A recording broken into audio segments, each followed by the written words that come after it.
मेरे प्रिय बच्चे, समय की मांग बदल रही है।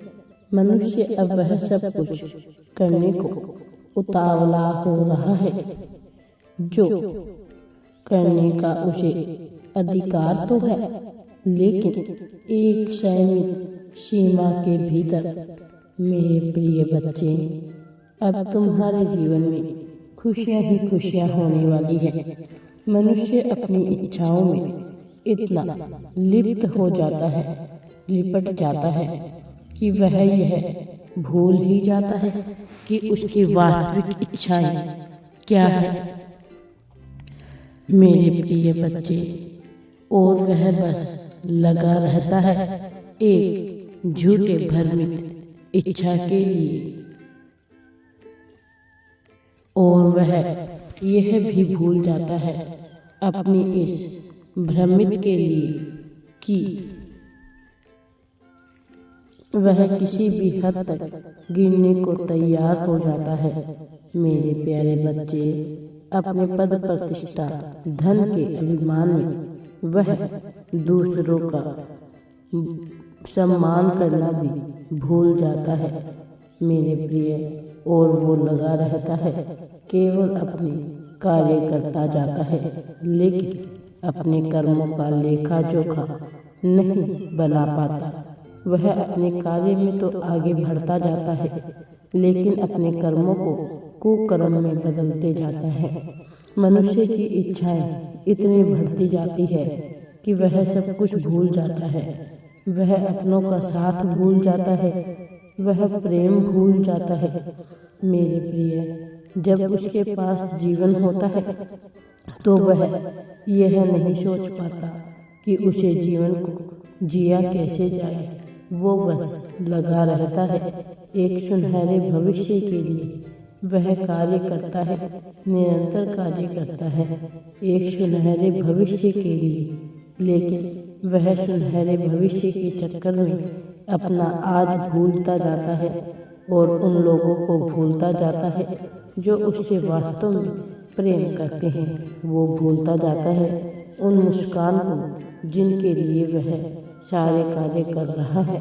फिर वह अपने अहंकार में इतना भर जाता है कि उसे केवल से स्वयं से ही मतलब रह जाता है, लेकिन कोई अच्छा इतनी बढ़ जाती है कि वह अपने परिवार को भी खुश नहीं रख पाता और सब सुनहरे भविष्य की कामना करता रहता है।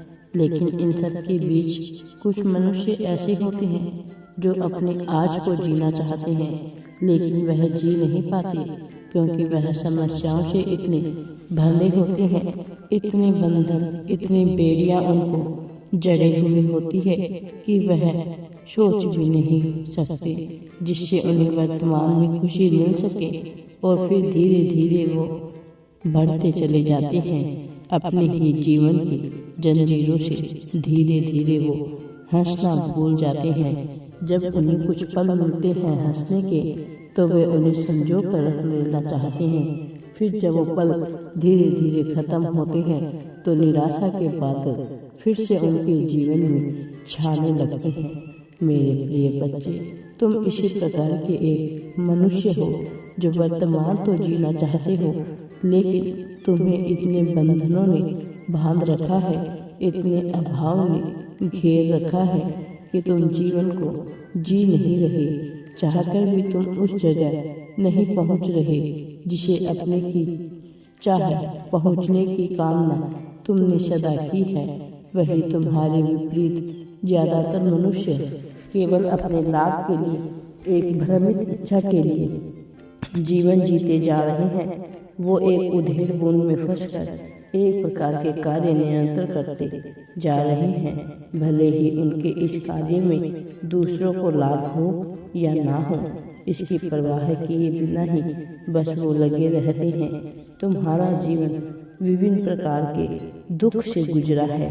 मैं जानता हूँ मेरे प्रिय कि तुम क्या सोचते रहते हो, लेकिन तुम्हारे भीतर एक खासियत है जो अन्य लोगों से विपरीत है। जैसे अन्य लोग केवल अहंकार के मेड़ पर चारों ओर आकर अपना कार्य करते जाते हैं और परिवार को भूल जाते हैं, उस समाज को भूलते चले जाते हैं जहाँ से उसकी परवरिश हुई थी, वह भूलते चले जाते हैं और मुस्कान को वह भूलते चले जाते हैं, उसे आंचल को वह भूलते चले जाते हैं, उसे प्रेम को जो उन्हें बचपन में मिला था उन्हें याद रहता है तो केवल पीड़ा, उन्हें याद रहता है तो केवल अपमान, अपना दुख, दर्द, पीड़ा की बातें। लेकिन तुम उनसे अलग हो, तुम उनसे विपरीत हो। वह जहाँ विनाश का स्वागत कर रहे हैं वही तुमने सृजन की चाह रखते हो, वो विनाश की लीला के भागी बन रहे हैं तो तुम नए सृजन के भागी बन रहे हो। तुम में उनसे बहुत सारी अलग अलग गुण मौजूद है तुम में। इसलिए मेरे प्यारे बच्चे, तुम्हारी यात्रा उनकी यात्रा से अलग होगी।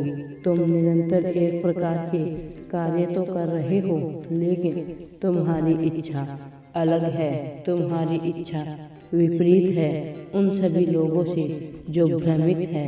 तुम एक लक्ष्य पर केंद्रित नहीं हो, लेकिन तुम्हारी इच्छाएं एक बिंदु पर केंद्रित होनी चाहिए। तुम्हें क्या करना है, तुम्हें यह ध्यान अवश्य ही रखना है मेरे प्रिय बच्चे, तुम्हारी इच्छाएं एक लक्ष्य पर केंद्रित है।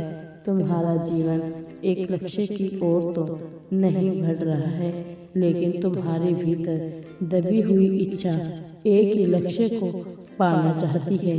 चाहे धन की बात हो, चाहे पद की बात हो, चाहे प्रतिष्ठा की बात हो, सम्मान की बात हो, मान की बात हो। तुम मुक्ति चाहते हो, स्वतंत्रता चाहते हो, आज़ादी चाहते हो। तुम सामाजिक बंधनों से आज तक तुम जिनसे बंधते चले आए हो उनसे आज़ादी चाहते हो। आर्थिक तंगी से जो तुमने बहुत ज़्यादा अच्छी है आज़ादी चाहते हो। समाज की उन कुरीतियों से जो पुराने रीति रिवाज से जो बिना मतलब ही समाज द्वारा तुम पर थोप दी गई थी, तुम आज़ादी चाहते हो अपने मानसिक विचारों से, उन विचारों से जो तुम्हारे परवरिश की वजह से, जो तुम्हारे पर्यावरण की वजह से तुम लड़े गए हो। निडर होना चाहते हो, तुम भयभीत थे, अब तुम उड़ना चाहते हो, लेकिन तुम चाहकर भी निडर नहीं हो रही हो। मेरे प्रिय बच्चे, मैं जानता हूँ तुम भ्रमित नहीं हो, बल्कि तुम तो पूरी तरह से स्पष्ट हो अपनी इच्छा को लेकर। लेकिन यदि कहीं तुम भ्रमित हो तो वह है तुम्हारा यह जीवन। तुम मुक्त की चाह रखते हो, स्वतंत्रता की चाह रखते हो, लेकिन उस स्वतंत्रता तक किस प्रकार से पहुंचना है, उस मुक्ति तक किस प्रकार से पहुंचना है, तुम ये समझ नहीं पाते और प्रेम और धन को ही साधन मान बैठे हो। यही कारण है कि तुम्हारी इच्छा के केंद्र बिंदु में धन बसा हुआ है, तुम्हारी इच्छा के केंद्र बिंदु में प्रेम बसा हुआ है। इससे ऊपर क्या है, तुम उस आयाम तक पहुंच नहीं पा रहे। तुम भक्ति का भी सहारा लेना चाहते हो, तुम प्रार्थनाओं का भी सहारा लेना चाहते हो, लेकिन तुम यह समझ नहीं पा रहे कि तुम अपने अंतिम लक्ष्य तक कैसे पहुंचोगे। उस मानसिक अवस्था में कैसे पहुंचो जहां से किसी बात की चिंता करने की आवश्यकता ना पड़े। तुम उस मानसिक अवस्था में कैसे पहुंचो मेरे प्रिय। किसी भी मनुष्य को लेकर, कोई भी स्थिति को लेकर डरना हो जहाँ पर तुम किसी भी प्रकार के कर्म पथ से मुक्त हो जाओ। तुम्हें भय नहीं हो जहाँ तुम्हारे भीतर करुणा हो। मैं जानता हूँ तुम इस संसार में क्या पाना चाहते हो, लेकिन तुम यह नहीं जानते कि वास्तव में तुम इस संसार में क्यों आए हो, कि वास्तव में तुम किन गुणों से युक्त हो। तुम मंथन करते हो कभी कभी अपने जीवन का, तो कभी मंथन करते हो उन लोगों के व्यवहार का जिससे तुम्हें या तो प्रेम मिलता है या आघात मिलता है। लेकिन तुम यह समझ नहीं पाते कि संसार में कोई और भी है जो सब कुछ चलाए मान रखता है। उसके विचारों का मंथन नहीं कर पाते हैं।